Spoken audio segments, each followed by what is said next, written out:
에스라가 지도자가 되어져서 이제 돌아오게 되는 그 출발에 대한 말씀이 있었습니다. 그리고 8장에서는 이제 2차 귀한 자들의 가계별 대표자들과 그리고 동참한 자들의 숫자에 대해서 1절부터 14절까지 기록을 하고 있습니다. 그리고 성전 봉사자를 모집하는 것이 15절부터 20절에 기록이 되어져 있고, 그리고 귀환을 위한 금식 기도가 21절부터 23절까지, 그리고 예물 관리자를 선정하는 것이 24절부터 30절까지 기록이 되어져 있고, 그리고 31절부터 36절까지 해서 귀한 자들이 이제 예루살렘에 도착한 거, 그리고 예물을 인수인계하게 되어지는 거, 그리고 온 이스라엘을 위한 희생 제사를 드리는 것에 대해서 기록을 하고 있습니다.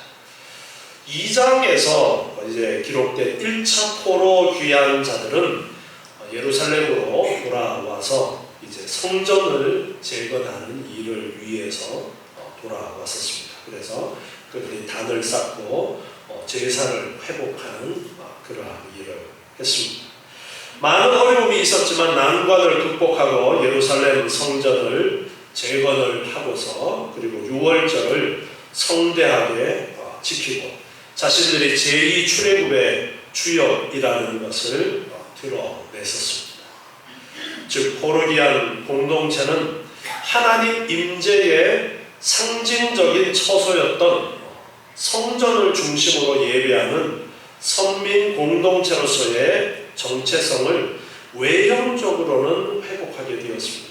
성전을 지어서 하나님 임재의 상징이었던 그 성전을 지어서 외적으로는 이제 한 형태를 잡게 되었다라는 것입니다. 그렇지만 그러한 상태가 오래 가지는 못했습니다. 이들은 이후에 신앙적인 열정이 식어져서 성전을 제대로 관리하지도 않았던 것으로 그렇게 보여집니다. 이렇게 추정할 수 있는 것은 아닥사스다 왕이 자신의 조서에서 하나님의 전을 위한 재정적인 지원을 유독 강조하고 있는 사실을 통해서 짐작을 할 수가 있습니다. 성전이 잘 관리되고 있었다면 굳이 이렇게 많은 성전을 위한 재정적인 지원을 왕이 언급할 필요가 없었을 텐데 그런 부분이 잘 안 되는 부분이 있어서 그래서 특별히 왕이 명을 내리면서 성전의 재정적인 지원을 많이 해주는 부분을 언급한 것 같습니다. 그리고 성전 봉사자들 역시 자신의 일에 열심을 내지 않았거나 또는 이 직무에서 이탈했을 것입니다. 이것은 에스라가 포로 귀환을 준비하면서 특별히 이제 성전에서 일한 제사장과 레위인과 성전 봉사자들의 모집에 관심을 특별히 두었던 사실을 통해서도 추정할 수가 있습니다. 뿐만 아니라 9장에서 보면은 이들은 우상을 섬기는 이방인들과 혼인함으로써 신앙 공동체로서의 정체성마저 상실한 그런 상태에 있었다라는 것을 보게 됩니다. 1차 포로 귀환했던 사람들은 단지 건물로서 성전 여호와의 집을 재건했지만 2차 포로 귀환 자들은 이제 건물로서의 성전이 아닌 선민 신앙 공동체로서 하나님의 집을 재건해야 하는 그러한 사명을 부여받고 2차 포로 귀환길에 올랐다라고 할 수 있습니다. 앞에 1장 5절에서 고레스의 칙령에서 나타난 여호와의 집이라는 이 표현은 단순히 건물을 의미하는 것으로 이해될 수도 있지만 특별히 에스라서를 기록하는 에스라는 전체적인 메시지를 통해서 포로 귀한 이 공동체가 회복되어지고 재건해야 할 여호와의 집은 겉으로의 건물로서의 성전이 아니라 건물로서의 성전을 포함한 하나님을 섬기는 이스라엘 선민 공동체라는 것을 분명하게 이야기하려고 이 에스라서를 기록했다고 할 수가 있습니다. 1절 말씀을 하면 8장 1절 말씀을 보면요. 아닥사스다 왕이 위에 있을 때에 지금 이제 2차 포로 기한이 언제 있었느냐를 말씀하고 있어요. 저 에어컨 온도가 23도로 좀 맞춰주세요.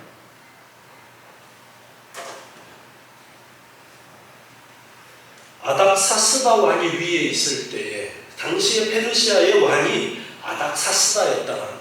이 아닥사스다 왕이 누구냐면 주전 464년부터 424년에 페르시아를 통치한 인물인데 에스더서에 나오는 아하수에로 왕이죠. 에스더서 여러분 잘 알고 있죠, 내용?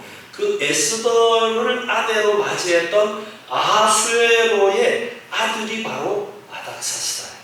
그러니까 지금 어떻게 바벨론에서 페르시아라는 나라가 세워졌는데 그 페르시아 제국의 왕들이 하나님의 존재에 대해서 무시할 수 없고 특별히 또 예루살렘 성전을 짓도록 하고 예루살렘 성전의 여러 가지 일들을 위해서 특별히 신경 쓰게 되는 그러한 배경 속에 하나님이 어떻게 섭리하셨는가를 우리가 생각해 볼 수 있는 거예요. 그러니까 이 아닥사스다 왕 앞에 아버지 아하수에로 왕 때에 불임절이라는 것이 생겼다고 그랬죠. 이스라엘 백성들을 하만이 다 죽이려고 했었는데 오히려 그것이 뒤집혀지는 사건이 에스더서에 나오는데 그런 사건을 경험하면서 하나님의 존재에 대해서 이 페르시아의 왕들은 무시할 수 없었던 것입니다. 사실 바벨론에서 페르시아에 이르기까지 상당한 영향력을 미쳤던 인물 중에 한 사람이 또한 다니엘이라는 사람도 바벨론 시절부터 해서 이 페르시아 바사 시대까지 영향을 끼쳤던 그러한 인물이기도 했는데 또 이 아닥사스다 왕이 2차로 포로 귀환을 에스라를 통해서 보내면서 그 아버지 때에는 왕비 에스더를 통한 불임절의 사건이 있었다라는 것이 하나님께서 하나님의 백성들을 위해서 어떻게 세상의 역사를 간섭하시는가 우리는 또한 그것을 깨달을 수가 있습니다. 이처럼 이 아닥사스다가 다스리던 그 앞에 아버지가 바로 이 아하수에로였고 이 아닥사스다의 다스리는 시대에 또한 사마리아인들이 예루살렘 성벽 재건을 방해하는 사건이 앞에 4장에 언급이 되어져 있는데 그것이 바로 이 아닥사스다 왕 때에 사마리아 사람들이 예루살렘 성벽을 재건하는 것을 방해하는 그런 일들도 또한 있었고요.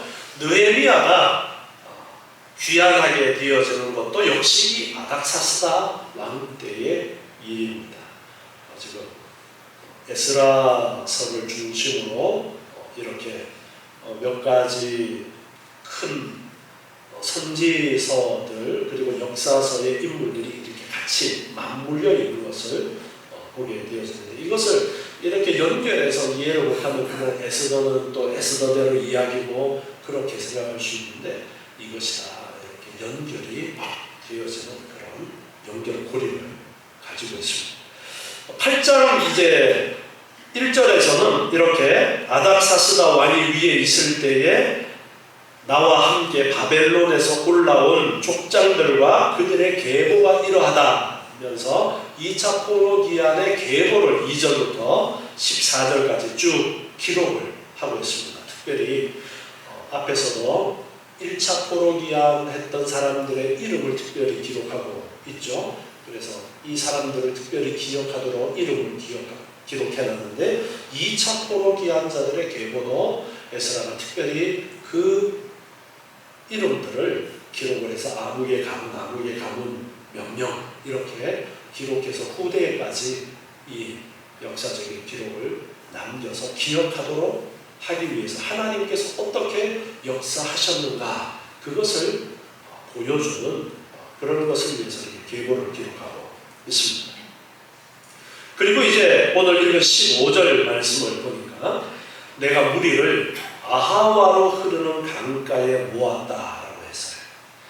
이제 페르시아에서 귀환할 2차로 귀환할 자들을 모았는데 아하와로 흐르는 강가에 소집을 했다. 정확하게 이 오늘날에 어디쯤이 되는지를 알 수는 없습니다. 그런데 당시에 아하와로 흐르는 강가에 이들을 모았고 거기서 3일 동안 장막에 유하면서 백성과 제사장들을 살펴보았습니다.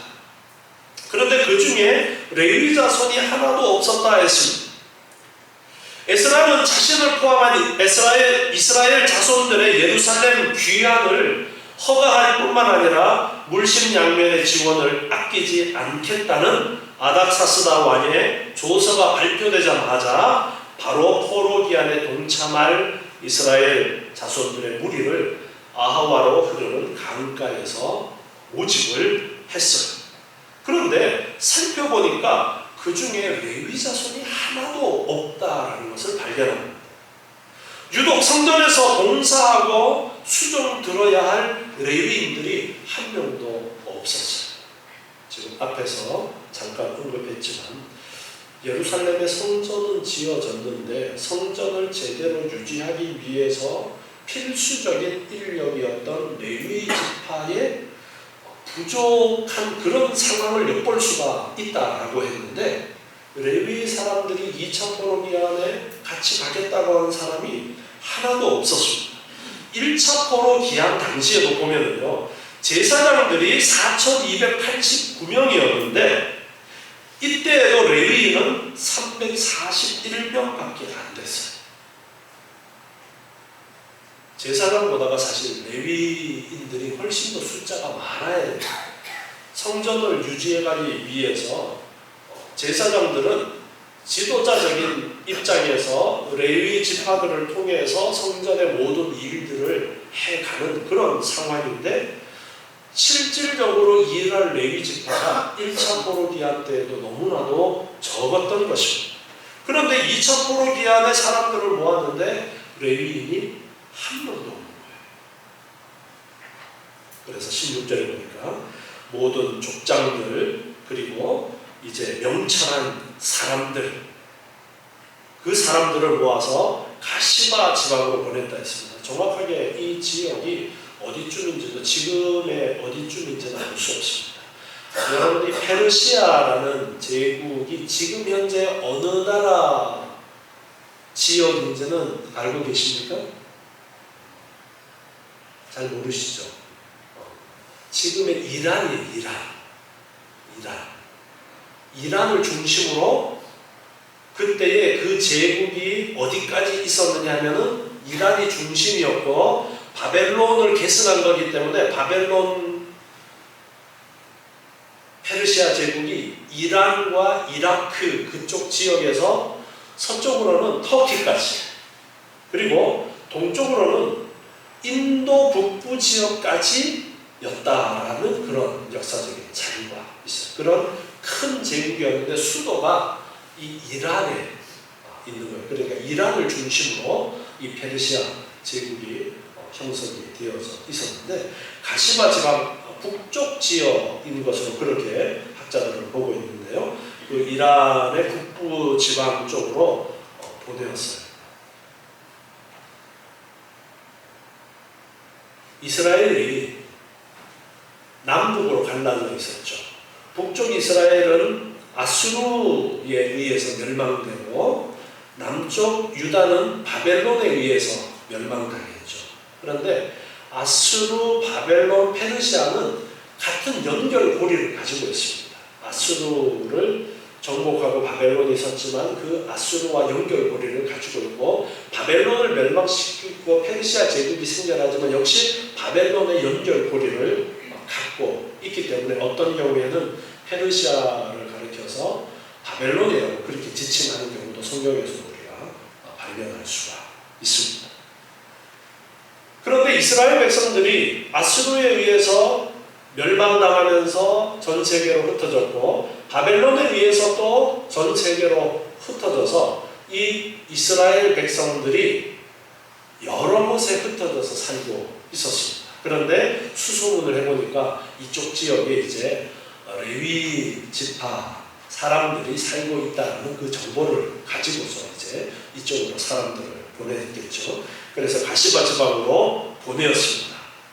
똑똑하고 좀 이렇게 지도자적인 그런 자리에 있는 사람들을 추려서 이제 보냈어요. 그리고 그곳 족장 id도에게 나아가게 했고, id도와 그 형제 곧 가시바 지방에 거한 느디님 사람들에게 할 말을 일러주고 우리 하나님의 전을 위하여 수종들 자를 데리고 오라, 이렇게 에스라가 명을 내렸습니다. 하나님의 전을 위해서 수종들 사람들, 느디님 사람들과 레위 지파를 모집하려고 이렇게 보냈던 것입니다.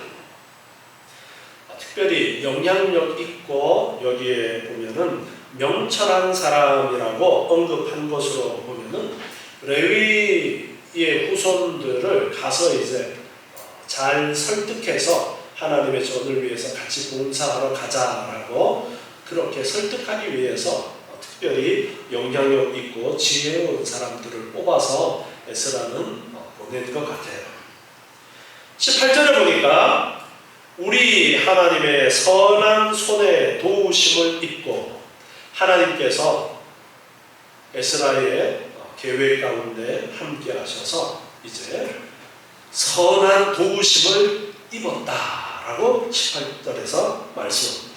저희가 이스라엘의 손자 레위의 아들 말리의 자손 중에서, 즉 레위 지파 중에 말리의 자손 중에서 한 명철한 사람을 데리고 왔고, 또 세레바와 그 아들들과 형제 18명과 그리고 하사바와 무라리 자손 중 여사야와 그 형제와 저의 아들들 20명을 데리고 오고, 그리고 20절에서는 느디님 사람 곧 다윗과 방백들이 주어서 레위 사람에게 수종들게 한 느디님 사람 220명을 데리고 왔으니 그 이름이 다 기록되어 있다.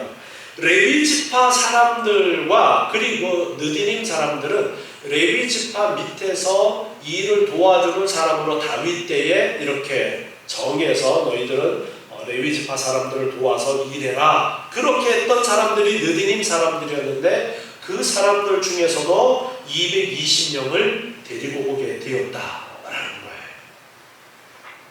그리고 21절에 보니까 때에 내가 아하와 강가에서 금식을 선포하고 우리 하나님 앞에서 스스로 겸비하여 우리와 우리 어린 것과 모든 소유를 위하여 평탄한 길을 그에게 간구하였습니다. 자, 이렇게 이제 레위 지파를 모았고 느디님 사람들도 모았고 출발하려고 합니다. 예루살렘을 향해서 출발하려고 하는데 22절에 보니까 왜 지금 사람들을 모으고 난 후에 금식을 선포하고 기도를 하느냐 하니까 22절에 이는 우리가 전에 왕에게 구하기를 우리 하나님의 손은 자기를 찾는 모든 자에게 선을 베푸시고 자기를 배반하는 모든 자에게는 권능과 진노를 베푸신다 하였으므로 길에서 적군을 막고 우리를 도울 보병과 마병을 왕에게 구하기를 부끄러워하였습니다. 에스라가 왕 앞에서 이야기할 때에 우리를 지키시는 하나님에 대해서 어떻게 이야기를 했었는지를 말하고 있습니다. 거기에서 자기를 찾는, 하나님을 찾는 모든 자에게 선을 베푸시는 하나님, 그리고 배반하는 자에게는 권능과 진노를 베푸시는 하나님이라고 이야기를 했기 때문에 지금 페르시아에서 예루살렘까지 아주 긴 여정이 되어지는데 지금 왕이 여러 가지 값진 보석들도 많이 내줬죠. 그것을 가지고 이동함에 있어서 당시에 강도들이 많이 있었는데 그 강도의 위협으로부터 지키기 위해서 왕에게 군대를 좀 내주십시오 하면은 군대를 내줄 수 있는 에스라의 지위가 되었지만 그것이 부끄러웠다라는 거예요. 왜? 평소에 하나님이 지켜주실 것이다 라고 말했기 때문에 부끄러워서 왕에게 군대를 요청할 수 없다 라는 겁니다. 그래서 하나님께 기도를 하는 거예요. 금식을 선포하고 기도를 하는 거예요. 평탄한 일을 주십시오라고 기도하는 거예요. 구약에 보면은 금식을 선포하는 그러한 상황들이 여러 있는 것을 보게 됩니다. 금식을 선포할 때는 전적으로 하나님을 의지합니다라는 그 마음의 표현이 금식을 하는 것으로 드러납니다. 그래서 이 금식을 하는 것에 대해서 특별히 보면 금식을 선포하고 우리 하나님 앞에서 스스로 겸비했다 그렇게 말씀하고 있죠. 스스로 겸비했다. 금식을 선포하고 스스로 겸비했다라는 것은 자신을 스스로 적극적으로 낮추는 것을 말합니다. 하나님 앞에 적극적으로 자신을 낮추면서 하나님 내 힘으로는 할 수 없기 때문에 자, 음식을 안 먹으면 결국엔 어떻게 됩니까? 죽죠. 죽을 수밖에 없는데도 음식 먹는 것을 그만두고 전적으로 하나님께 매달려서 기도합니다. 하나님이 도와주시지 않으면 저는 죽을 수밖에 없는 그런 연약한 존재이니까 하나님께 매달립니다. 내 생명을 내어놓고 하나님께 매달립니다. 라는 간절함이 거기에 금식의 의미가 담겨져 있는 것입니다. 그래서 백성들을 모아놓고서 우리 같이 기도하자. 우리가 지금 예루살렘까지 가야 되는데 여정이 몇 개월 우리가 지금 걸어서 가야 되는 여정인데 너무나도 위험한 상황입니다. 여러분 이 여정이 머릿속으로 그려지십니까? 우리는 상상이 안 되었습니다. 왜냐하면 우리 땅덩어리 워낙 좁은 데 살아가지고 우리는 뭐 반나절 지금 생활권이잖아요. 중국만 가도 뭐 대여섯 시간 가는 거는 이웃 동네 가는 거래요. 잠깐이면 된다 그러면 뭐 대여섯 시간 가는 거래요. 우리 대여섯 시간 가면 어디 가요? 부산까지도 가는 시간인데 잠깐이래. 넓은 땅에 사는 사람들은 생각이 그래요. 그 미국의 서부 개척 시대의 그런 영화들을 이렇게 보면은 이제 동부에서 영국에서 건너왔으니까 미국의 동부 지역에서 이제 서부 지역으로 그쪽에 가면 뭔가 많은 기회가 있을 것이다라고 생각하고 사실 영국의 청교도들도 그렇게 동부에 내려왔다가 서부 지역으로 가는 사람들이 많이 있었는데 그 여정을 가는데 중간에 강도가 엄청나요. 거기를 통과하려면 정말 목숨 내어놓고 중간에 그냥 목숨도 잃고 가진 거 다 빼앗기는 그런 상황을 그려놓는데 그거는 불과 뭐 오래되지 않은 이야기. 그런데 지금 시대적으로 언제예요? 기원전 400몇 년이에요. 기원전. 정말 그냥 지나가는 사람 뒤통수 치고 뺏어 먹고 이게 자연스러운 그런 시기란 말이에요. 그래서 하나님께 기도를 합니다. 하나님, 군사도 요청을 안 했습니다. 하나님의 영광 가리울까봐 하나님께서 도와주십시오. 이제 2차 포로기한에 동참하기로 했던 사람들이 에스라의 지도에 따라서 모두 함께 금식하면서 하나님께 매달려서 기도합니다. 시편 33편 18절에 보면요. 시편 33편 18절에 여호와는 그 경외하는 자고 그 인자하심을 바라는 자를 살피사 저희 영혼을 사망에서 건지시며 저희를 기근 시에 살게 하시는도다. 시편 34편 15절에 보면 여호와의 눈은 의인을 향하시고 그 귀는 저희 부르짖음에 기울이시는도다. 하나님께서는 하나님께 기도하고 하나님을 의지하는 자의 기도를 들으시고 도우시는 하나님이시다라는 것을 우리에게 가르쳐 주십니다. 이렇게 기도를 하고 23절에 보니까 그러므로 우리가 이를 위하여 금식하며 우리 하나님께 간구하였더니 그 응답하심을 입었느니라. 이렇게 여행을 위해서 간절히 금식으로 기도를 하고 출발을 했는데 하나님께서 그 기도에 응답해 주셨다라고 기록하고 있습니다. 그리고 나서 24절에 보니까 그때에 내가 제사장의 두목 중 12인 곧 세레바와 하사바와 그 형제 10인을 따로 세우고 제사장의 두목 중에서 12명을 따로 세웠어요. 저희에게 왕과 모사들과 방백들과 또 그곳에 있는 이스라엘 무리가 우리 하나님의 전을 위하여 드린 은과 금과 기병들을 달아서 주었습니다.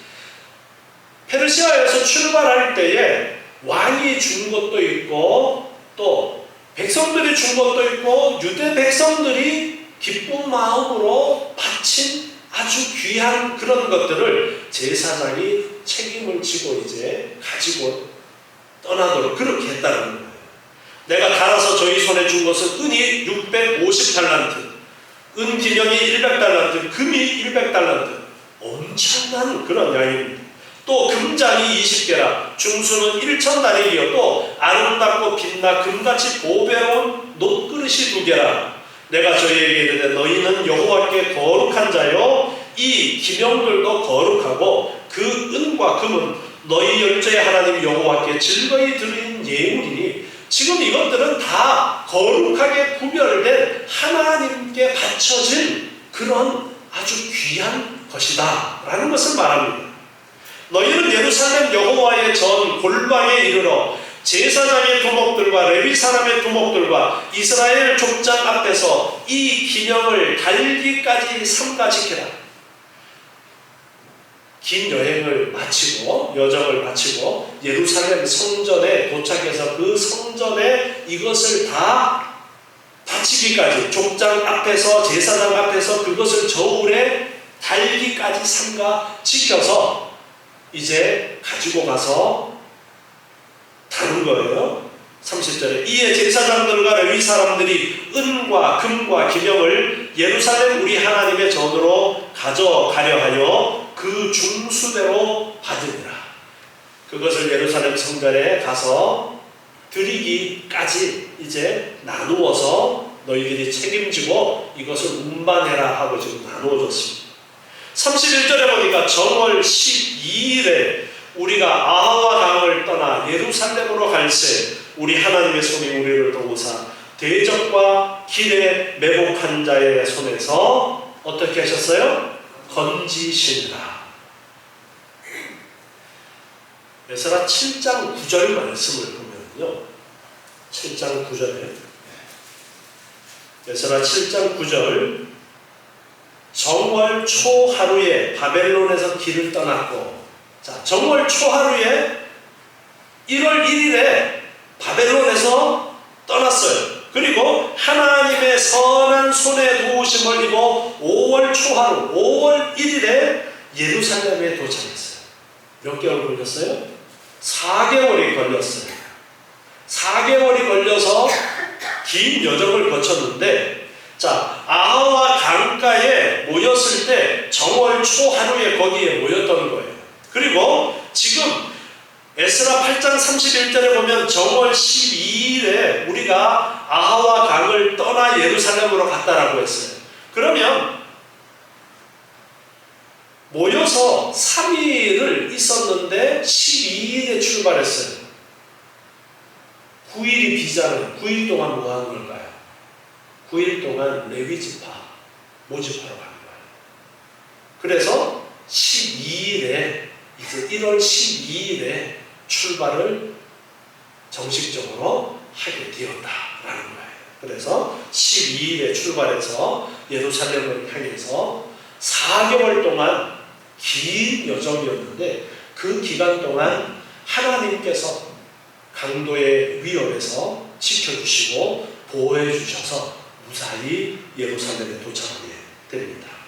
32절에 보니까 이에 예루살렘에 이르러 거기서 3일을 지나고 제4일에 우리 하나님의 전에서 은과 금과 기명을 무게를 답니다. 제사장 우리아의 아들 무레못의 손에 붙이니 비느하스의 아들 엘르아살과 레위 사람 예수아의 아들 요사밧과 빈누의 아들 노아다가 함께 있었고 모든 것을 다 계수하고 달아보고 이제 다 점검을 확인을 해보는 거예요. 그리고 그것을 그 중수를 당장의 책에 기록하였느니라. 성전에 이제 그것을 창고에 드리면서 그것을 다 무게를 달고 개수를 적어서 성전에 드렸다라는 겁니다. 정확하게 몇 킬로 나가는지 그릇이 몇 개인지 전부 다 페르시아에서 가지고 온 것을 다 드렸다라는 거예요. 35절에 보니까 사로잡혔던 자의 자손 곧 이방에서 돌아온 자들이 이스라엘 하나님께 번제를 드렸는데 이스라엘 전체를 위해서 수송아지 12, 또 순양이 96, 어린 양이 77, 또 속죄제의 숫염소가 12이니 모두 여호와께 드린 번제물이라. 돌아온 사람들이 백성들을 위해서 번제 예물을 드렸습니다. 무리가 또 왕의 조서를 왕의 관원과 강 서편 총독들에게 붙이매 저희가 백성과 하나님의 전을 도왔느니라. 하나님의 전을 도와주라는 그런 조서를 에스라가 가지고 와서 강 서편에 있는 자들에게도 보내서 성전을 돕도록 그렇게 했다라는 것입니다. 자, 에스라가 이 두 번째 포로 귀한 여정을 기록으로 남겨서 오늘날 우리에게 이 말씀이 전해지도록 했어요. 하나님께서 이 섭리를 통해서 하나님께서 70년 만에 포로에서 돌아올 것이라고 말씀하신 그 말씀대로 하나님이 역사하셔서 페르시아 왕이 너네 이제 돌아가서 성전 재건해 라고 했고, 또 2차 포로 기한 때에 에스라가 이 무리를 이끌고 와서 다시 개혁을 일으키는, 잘못된 그 신앙의 개혁을 일으키는 일을 위해서 2차 귀환이 있었고, 성전을 위해서 주변에 있는 다른 나라들도 너희들도 도와, 그렇게 해서 하나님의 성전이 외형적으로 지어지는 것이 첫 번째 귀환이었고, 두 번째 귀환을 통해서 이제 이 성전이 가져야 되는 올바른 모습을 갖추기 위해서 이제 뒤에 9장 이어서 보면은 개혁하는 일이 있는 것을 보게 되어지는데요. 이렇게 계속해서 하나님께서 하나님의 약속을 이루어 가시고, 또한 하나님께서 그 여정 가운데 함께 하셔서 안전하게 그 여정을 가도록 이끌어 주신 것을 오늘 우리에게 가르쳐 주시는 거예요. 우리도 어떻게 하는 거예요?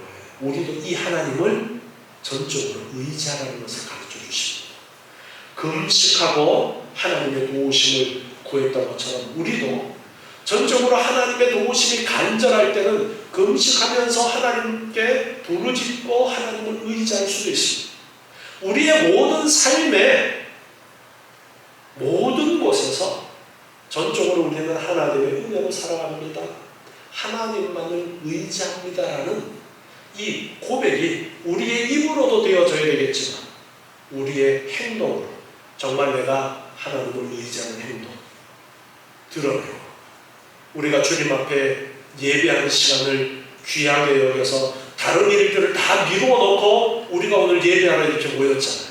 이렇게 하나님을 전적으로 내가 믿습니다라는 그 삶의 모습을 하나님 앞에 내어놓고 하나님만을 바라보고 의지한다면 하나님은 우리의 삶을 책임지시는 하나님이시다라는 것을 우리에게 분명하게 가르쳐 주십니다. 다른 것 의지하지 말라고 말씀하십니다. 인간의 수단과 방법을 의지하지 말라고 가르쳐 주십니다. 오직 하나님을 바라보고 살아가는 것입니다. 우리는 신앙생활하면서 자꾸 하나님 앞에 뭔가를 해야 하나님이 나를 주신다라고 그렇게 생각을 하는데 그렇지 않습니다. 하나님은 하나님을 알기를 원하십니다. 하나님을 알고 하나님을 닮아가는 하나님의 백성 되기를 원하시지 우리가 뭔가를 하기를 원하지 않아요. 하나님이 능력이 없으시면 우리가 뭔가를 해서 하나님 도와주기를 원하시겠지만 하나님은 전능하신 분이에요. 우리에게 뭔가 도움을 요청하는 것이 아니라 야 너 가서 돈 좀 벌어와 그렇게 하시는 것이 아니라 하나님을 인정하고 하나님을 바라보고 하나님을 의지하도록 그렇게 말씀하고 계십니다. 오늘도 말씀을 잘 기억하시고 더욱더 하나님을 바로 알고 하나님을 올바로 의지하시는 여러분 되시기 바랍니다. 기도하겠습니다. 하나님